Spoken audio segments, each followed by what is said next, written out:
parenting clinic. Wazazi, muvute stool na TV. Karibu na TV na sofa set, karibu na TV. We have an interesting conversation we want to get into as we continue with our series on, parenting wisdom from the Bible. What does the Bible say about parenting? How do we apply that today? So today, honor your father and your mother. I've got two amazing guests joining me in studio. First and foremost, Pastor Doctor. Pastor Doctor Wangeshi, how are you doing today? I am very well, Pastor James. It's good to see you. Nice to see you. It's been a while. The last time I hosted you, I think, was online, if I'm not wrong. No, I've been here once when okay. it's back to face-to-face. Yeah. Great. Karibu sana. Also, we have mental health activist Onyango Otieno. Karibu sana. The last time I was with you was on Manap, I believe. Well, we met in Nakuru. And then we met in Nakuru, yes. That was the last time. We met in Nakuru. Yes. Good to have both of you here. Karibuni sana. Asante. Let me begin with you, Pastor. Honor your father and mother. I think it's the 5th commandment, if I'm not wrong. I think it is. Yeah, should be the 5th Exodus commandment. 20. Yeah. What does that mean, to honor your father and mother? To honor. Yeah. To honor is not one thing. First of all, it is to appreciate them. I mean, now we are talking layman's language, not dictionary or anything. Yes. First of all, is to appreciate them. It is to revere them, to hold them in very, very high regard. Okay. Okay? And also, I think it has to do with respect. Not I think, I know. It has to do with respecting them. Yes. Again, it's all that put together. But I also think it is not just, it's also a verb. It's a doing thing. It's a doing thing. Yes. Okay. It's not something we say. It's something we do. So there are things we do to show that we honor the parent. Like, the support we give parents as they grow older. Yeah. They took care of us. And at some point, the roles do turn. And then we become the ones to take care of them. Yes. How do we do it?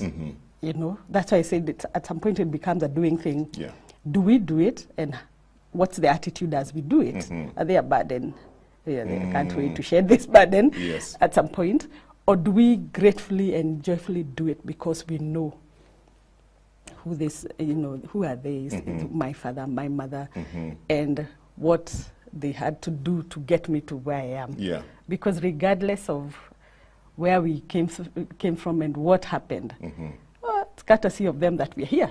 Yes. Yeah. So very, I think true. honor it's a very deep thing that you can't just put a few words onto it and say, I have described honor your father and mother. No. Okay. Is this honor dependent on whether your parent was good or not? Because sometimes you find situations where people have gone through difficult situations with their parents. Maybe they were abandoned, maybe they were abused. So many things happen in our homes. So even with all that, are we still supposed to honor our parents? I think so. I think honor also has a lot to do with who you are. Oh, okay. And the place you believe you have on earth. Because if we are friends, James, and then something happens and then the friendship is broken, I still respect you as a human being. I see you as somebody who God loves. I see you as somebody who has rights and you deserve great things, like in those aspects. We may not talk, we may not have a relationship, but I can still honor your humanness in that regard. So like Dr. Wangeshi is saying, there are many, it's a spectrum of things. Honor is a spectrum of things, right? There's some things that might be lacking in the way one person understands honor, but then you still articulate it in another way on another spectrum of the same word. So I think it's a spectrum, and people, I think it's still possible to honor your parents regardless of the relationship you've had with them. With them, yes. And I think a lot of that has to do with how you yourself want to live your life, as opposed to who they were to you. Okay. Right. Okay. When I think back, when I look back at what we would call our traditional way of life vis-a-vis this modern day culture that we have embraced. I find that where this command is concerned, honoring your father and mother, it was stronger within our African context. Because even where I come from, your father's brothers were not your uncles. They were your fathers. They are your fathers. Baba mkubwa na baba mdogo. You give them the honor and the respect that is due. And anybody who's your parents' age, ideally was like your father and mother, you know, and there are certain things you would not do or say in their presence. You could not sit down in their standing. You get, yeah? If they are somewhere with a kamzigo, they cannot be walking by with a mzigo and you are a young man and you're just seated there. Unamsaidia. Because we understood that there's a blessing that comes with that. But I feel like even with our Christianity and this modern day culture, I kind of feel like we've lost that. I don't know what you think. I agree with you entirely, but let me go back just slightly to what you asked my brother here. You were asking, is honor dependent on how I parented? Yes. And if we were to just go back to the Bible itself, because you're getting this straight out of the Bible, yes, there is no qualification for honor. As soon as you become a parent, that's all you need to be to deserve honor. And I think one of the misconceptions we have had along the way, which makes you ask that question, is whether honor is based on merit. Yes, exactly. And I think I can say it categorically, it's not based on merit, it is based on rank. You become a parent, honor is your portion, regardless. Because, and I think God was playing with us when he said just honor, and he did not give us honor if. Honor if he was good, honor if he paid school fees, honor, you know. Yes. Yes. I think he was playing with our minds, because then we would always check the boxes against my father, my mother, has she qualified, does she need honor? And then we become parents after them. And the boxes are now being checked concerning us. Is there a perfect parent? Have you met one? No. There's no perfect parent. Are you a perfect parent? No, now I'm putting you on the spot. Issues from here till Timbuktu. Just talk to my children, they'll tell you. I know. Yeah. We carry so much baggage. We are parents, and now it's our turn for us to require that honor. But did we give it? So this is a debt you keep paying forward. Now my children and your children and his, if he has some, will judge us as parents, and you know, they'll be saying, do I deserve honor? Maybe I don't, maybe I do, kidogo too. But their time will come. So I think God was trying to forestall a situation where nobody honors the other, because nobody will be perfect. So it's purely based on rank. It is not merit. No one will merit it, because there will be no perfect parents. So purely based on rank, you're a parent. Okay. You deserve honor. You deserve to be honored. And we are not going to break it down into what did you do or not do. Be honored. How this honor comes, that's why I said it's also a doing thing, is where he was saying, I may not agree with you, you have not been there, but I can still look at you as a human being, can still honor you as a person, and what I need to do, I don't have to have a tight relationship at all, but I can honor. Okay. No, I really wanted us to. I wanted us to first of all agree that there are no boxes. There's no merit. No, there's no merit. It is rank. It is purely based on rank. Now, what was the other one? Our traditions. A traditional way, and this new culture that we have embraced. When we came and then realized we were sitting in the same program, we started chatting. And we were saying that, weren't we? We can talk about our traditional ways, but what is our culture now? How do we do life? We don't have a way of life. Something we can clearly say, this is how we do life. Who teaches our children what to do when an elder comes in? You see, we did what we did because we were taught. Well, that's how you knew your brother's, your dad's brother is not an uncle, that's a father. That's my father. Ukimuona, unasimama. Unasimama, unanyoroka. Yes, we were taught. But because we left that way of life, what are we teaching our children? Remember those days of threes where people used to be packed Yes, almost to the... like sardines. Yes. Do you remember that now issues started coming up as we were growing up? If even in a matatu, you will not be seated when an older woman is standing. But we reached a place where I would sit with my child. Yeah. And if you're standing there, shauri yako nimemlipia. Ngojea ingine. What message did I just pass to the small one? You see? So did I tell them that you can honor an older person?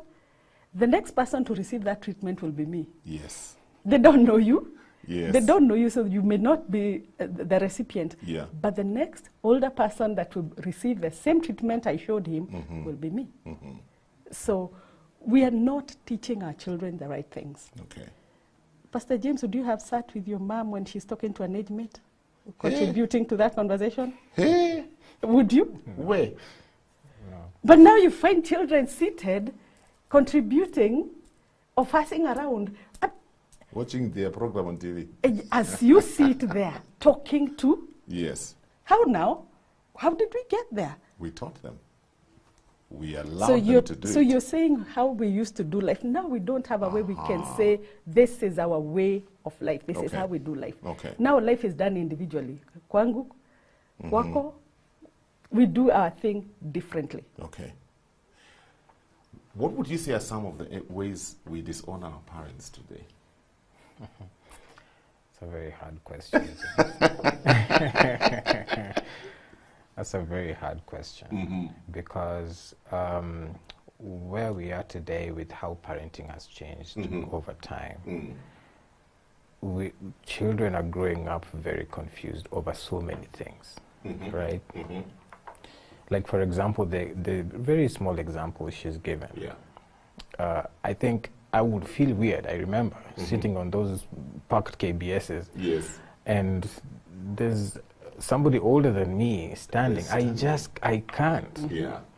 And it wasn't like I was told directly like that. Yeah. But it was just a feeling, yes. right? It was the way of life. It was the way of life. You respect people who are older than you. And I think it really is a good thing. It is. Right? It is. But then from what she said, like, unalipia mtoto wako just because you have the money and this person does not have money, the child understands, mtu mwenye ana pesa and that is here today. If you're not financially sound, there's a way people treat you. And that started from that time, that age. That's a way of dishonor. It's a way of dishonor, right? And so it has taken very many small forms, some of which we don't even recognize in our world. Like, if you find yourself having to shout back at people who are maybe your parents and stuff like that, if you have to, if you find yourself having to abuse, your parents like that, I think it shows. But then the reason I was telling you it's hard, it's because, which is still connected to what she was saying, it doesn't need merit. And it's a very difficult thing because, I mean, growing up in homes where now your parent abused you in insane ways. We are having homes where it's a stepfather even like sexually abusing their stepdaughter. That it is insane. You will not look at this person and say they need respect from you because of, first of all, they do not want even to acknowledge that they abused you. Right? And so there's the other side where children are also not given space to be angry at the things that have happened to them in the hands of their caregivers. Things that are wrong. So definitely the honor exists, it ought to be there. But then on this other side, which is the part I like, where Ephesians 6 talks about honoring our fathers and mothers, and then it tells us that this is the first commandment that has a promise. And then they say, fathers, do not exasperate your children. And I don't know why it was very particular to fathers, right? And exasperate might be a very big word to many of us, right? And it just says frustrates or annoys, right? But then that's parenthood, right? That other side where we have children, to be honest, who have really been disenfranchised in their homes, in spaces where they needed to feel safe. But then there is no system to take care of that. There is a system in place that tells children what to do with their parents. But we don't have systems that also guide parents who have been abusive to their children so that these relationships could be repaired. And we are missing that. And so there's an overflow of the pain that makes it very easy for dishonoring to happen. Right? Because relationships are broken, they're not repaired. And for me, that's what actually we are also really missing in our culture. So many children are very confused about it. They know, I need to love my parents. They know they need to honor their parents. They know that these are people who brought them to the earth, struggled in one way or another to raise them. They know that. And on this other side, nobody is taking care of their wounds. So where do children go? Where do they go? Right? Yeah. Yeah. So it's a hard question like that. Actually, what do you say to that? That's a tough situation. That's a very tough. Unfortunately for us, it's in our societies, it's in our homes, and it's very common nowadays. Oh yeah, it's everywhere. You know, we usually have a retreat we take people to in church. You know, just a retreat to deal with personal issues, your past, things you've been through, things that maybe you're engaged in and you feel condemned, to just get you to a place where you recognize that God actually forgave you, you're a new person, you can move forward. And when we handle the topic of forgiveness, many times, 80 to 90% of the participants have got issues with their fathers. And a good number of them don't know who their fathers are. Others, their fathers chased them from home when they were 15. And so they have a lot of anger and bitterness boiled up in them. And it is such a young person, you're telling them to honor their father. And they're thinking, are you mad? I know. I know. And yet, Pastor James, what else is there to do other than honor? And yes, I acknowledge the pain. Yes. I acknowledge that fathers have goofed. Let's zero in on the fathers because, like he's saying, it's the fathers that were told to be careful how they treat their children. Don't frustrate them, don't annoy. So let's accept that, yes, there's a lot of pain in our homes. And, but yet, for me as a parent, to be honored as a parent, I will have to do exactly that, honor. That's why I say this debt is paid forward. We can deal with the issues away from the parent because it's not just parents that hurt us. Along the way of life, we get hurt. Even in church. How many people are wounded and limping in church? They were not hurt by a parent, but they are really wounded, isn't it? So all the hurts that we have as humans, we can look for a place to deal with them. But the ones that have to do with the parent, those ones we have to make sure whatever we do with them, we must honor. I mean, and I'm saying that knowing the pain that they are raising in the families, because I deal with people all the time. I know. But eventually we have to come to this place where forgive this parent, and forgive is not an event. It's a process. It's a process. It's a process. It's not an event. And sometimes it can be a long It's not that process. one of saying, I have forgiven him. That doesn't even work. Forgive is a process. So walk with someone, get to forgive this parent. But even as you're walking with someone, how do we treat? You know, if initially had asked, what are some of the ways we dishonor? The way we talk to them and about them. Even when we give our painful stories, how do we talk about these people? Is there dishonor in the way we talk about them and to them? When it comes to now we are out, we are adults now, what are we giving back to them? Because there's, like we said, there's a time when they will now be depending on us. When they're dependent on us, what are we doing? We can help and throw words as we give whatever it is we give. I've seen the entire range. Oh yes, I've seen the entire range. I've had someone say that they would, a wife saying she'd be sent home by her husband to her husband's parents and be told, don't give them any money. And these are guys who are doing very, very well. Very well. But since you have beef, you went to fulfill righteousness. I was there. But don't, you know, Ata. So if they were in a mix, you leave them in a mix not because you are not able to. Yeah, but because you have issues with them. Because you have issues with them. Because you don't think they're deserving. Now we are going back to merit. You see? Yeah. Because you don't think they're deserving. Yeah. But if you thought they were deserving just because they were parents, deal with our pains.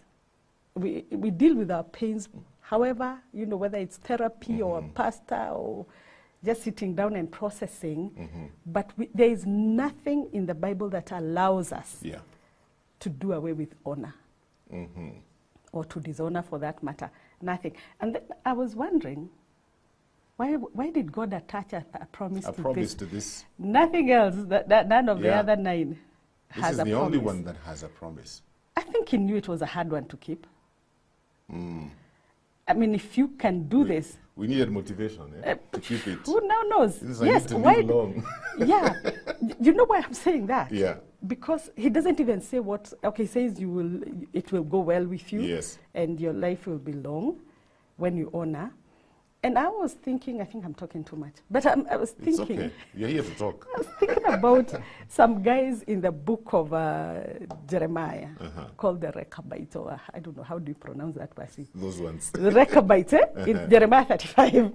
Those guys, Jeremiah was told by the Lord, call those guys and take them to a room in the temple and offer them wine.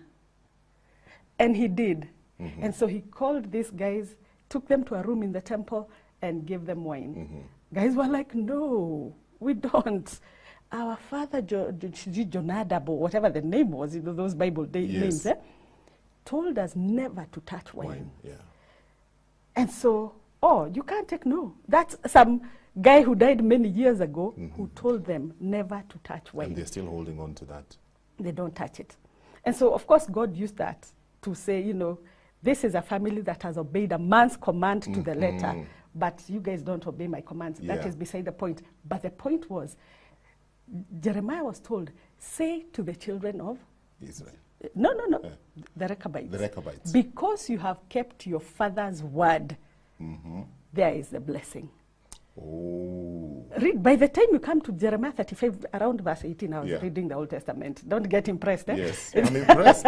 No, don't get impressed. Yes. I was reading the Old Testament. So by the time you get to around verse 18, then you'll see them being told, being given a promise that there will always be someone from the house of the Rechabites serving before the Lord just for keeping their father's word. Wow. Just for obeying the father. Just for honoring what their father had said. So I think it's serious business to honor in whatever circumstances. Where do we draw the line when parents become demanding? It's like now it is their right. They want to run your life and to decide what you will do and what you will not do because ni hao walikuzaa. And if you don't do it, you're dishonoring them. Talk to me. I think there is one element of parent-child relationships that we have not known how to go about, and that is the issue of boundaries. It's been a big struggle because of power dynamics, right? This person feels they have rights over your life because of what they went through to take care of you, which was something they were supposed to do anyway. But, you know, they feel, you know, nimeuza ng'ombe, nimefanya nini kupeleke shule, nini. So now, it's my time to eat. It's my time to eat. But you see now, that also comes from another point where many times people have children as projects. Not as human beings. And kind investment. Kind investment, ya kesho, future. Which, you know, it's not entirely out of the question, but you can't treat somebody as a commodity. You know, they are not a commodity. They are a human being who deserves understanding. They have their own lives to live. They have their own circumstances as well. Because if I have my own family, I'm trying to get a life for me, right? To develop something for myself, right? And my parent is on my shoulder like this, like, yo, hey, aka kanyumba, let us simiti, hey, nini, all these things. It becomes a burden. And then now, because it is not done out of love, you see, because we always have to go back to that. Where is this thing coming from? I like that. Demand, all that stuff. Is it out of love? Because with love, what we know, there has to be patience, there has to be understanding, and the gifts of the Holy Spirit. If they are not there, then something is off. Something is off. But you see, the expectation is the child must do. That's the expectation culture has over children, whether they're adults or not. The child must do. But then that boundaries situation really affects many people, because what they do is they carry it forward to their relationships with their spouses and their children as well. Because it comes from a place of pain, and you know, brains, this is how our brains just pick up on patterns. How we were treated many times, if we are not careful, that's how we treat other people. Very true. That's so if people always had demands over you, your caregivers always had demands over you, first of all, you end up having very hard demands on yourself, and then on other people. And you become a very tight person, and it's difficult. So I think boundaries are important for all human beings. Even if I'm a parent, I need to understand my child, we need to have boundaries. They are people with their lives, and even though there are certain aspects of respect I expect from them, I know they are going to get to a place where they'll have their own decisions to make. And so whether they honor me or not as a parent, I honor them as my children. You get that? Yes. And those are boundaries. And that conversation around boundaries, I think, has been the missing link in many of that's a hard conversation. In fact, listen to this question, Mchungaji Daktari. Is it dishonor if I choose not to reveal my salary amount to my parents? You're not supposed to reveal that. Hey, their parents would demand. Ati unaishi wapi? Pesa ngapi? Unalipa rent pesa ngapi? Kwani unalipa pesa ngapi? Na unanitumiaka tu 2,000 kila mwezi? No. Pastor James. Yes.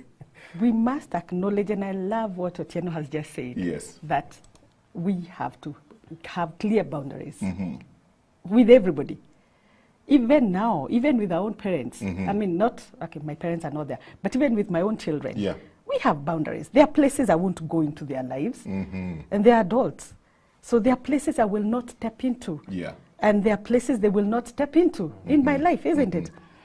But things of salary and things, those are personal, that's personal space. Yes. You do not have access to my personal space unless I let you in. And so, and then again, let's acknowledge dysfunctionality in families. Is there anything that requires us to remain in a dysfunctional relationship? Anything? None. If it's not working, you can keep off and still honor.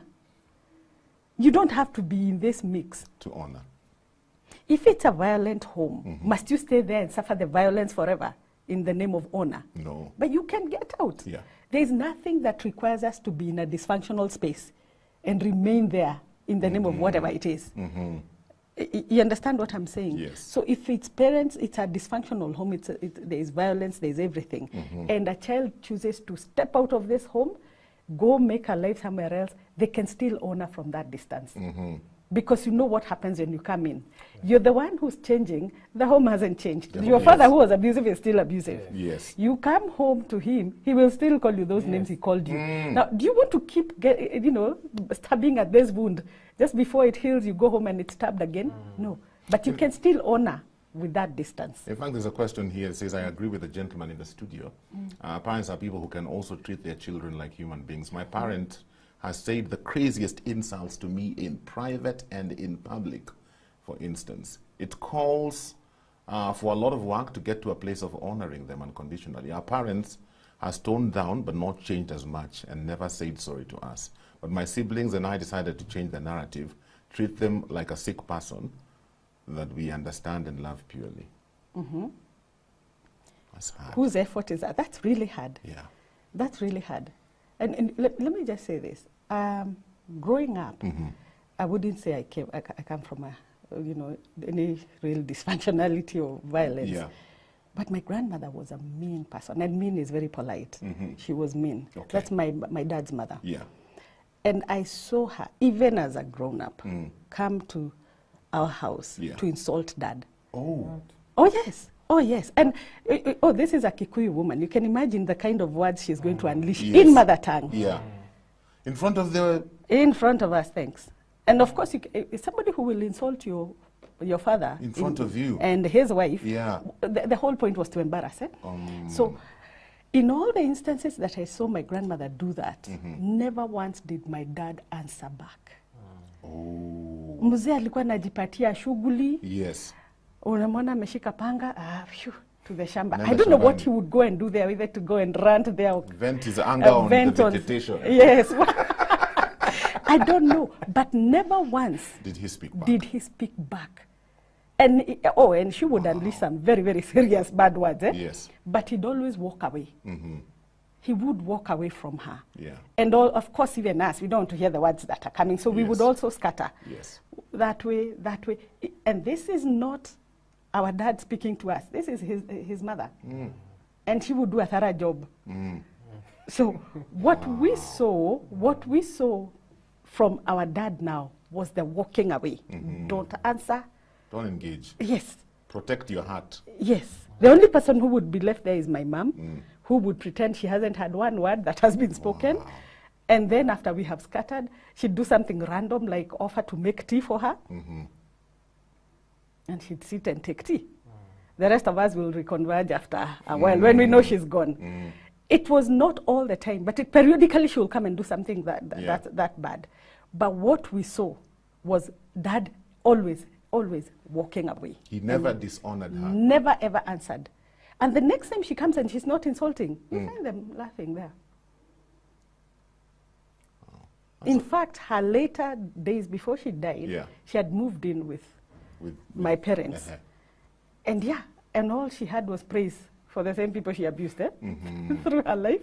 Yes. All she had now was praise towards her death. And let me just say this, we nearly, now the grandchildren, especially me and my sisters, we nearly goofed with her. You see how tough she was? Yeah. She was tougher on my mom. We nearly goofed because we wanted her to just go back to her house. She has her house. Atoke kwa mom, aende. And mom stopped us almost by force. Wow. Don't go there. Don't. And later, guess what? We were to learn from mom that she had done the same thing to her mother. So we were coming to do what she did to her mom and probably propagate something we were not even sure of. Yeah. So mom stopped it because she knew what had happened before. She said, you're not. She's good. And she lived there until her last day. So do you see, we didn't know. Yes. We were going to do something completely. She deserved it, by the way. You felt justified. Are you now kidding me? Yeah. My mom in her 70s was developing ulcers courtesy of. So, and they totally refused to dishonor, both of them. Yes. You see what Dad used to do? Yeah. You see this one is falling sick. That's why we want to come in. It was me and my other two sisters. We want to come in and rescue Mom by sending her back to her house, which was just across the road, but she wouldn't go there. But Mom knew what had happened before, and we didn't know. So imagine if we had taken that dishonor to the next step. So they refused that. This is your mother-in-law who insults you, but you're there saying, we won't go in that will direction. Not happen. Imagine our time is almost up, but there's something we want to talk about. What if your perspectives are different from your parent? How do you still respect them and honor them? But you know what, Dad? Those are your beliefs. These are mine. I go back to the meaning of love. I think if I love you, I also need to set you free. You have decisions to make over your life. I brought you up the way I did. And again, the boundary thing comes up to a certain point. I can no longer make decisions for you. And that's a part of parenting. At some point, the child has to go, right? And many times, parents hold on to their children for too long. it becomes toxic. Yeah. It does, right? And so I think I also like the idea of when Jesus was coming and he was telling people, come as you are. Come as you are. I don't care what you've done out here, how you see yourself. Come as you are. For me, that is the epitome of love. And so children's beliefs change. They are people. They are living in a complicated world. They can change, right? But then especially as long as they have respect for themselves, they have respect for people, they live in harmony with others, I think it's okay. It's just the idea that we imagine we have to develop copies of ourselves in our children. And it's not possible on any earth. It's not. It's not possible. So we have to loosen up a little bit and understand that children are human beings and they can make their own decisions. Wow. I wish we had another 2 hours to keep going, but unfortunately our time is up. But thank you so much for coming and for having this discussion. Wacha nifunge clinic ya wazazi, daktari, and my other guests have to go and hudumia watu wengine. But thank you so much for being a part of this discussion. Thank you for the questions you sent in. Until next week for another session on Parenting Tuesday, have a good day and God bless you. Thank you for watching. Remember, subscribe to our YouTube channel so that you can get notified whenever we upload new fresh content every day. Stay tuned and enjoy fresh, uplifting content.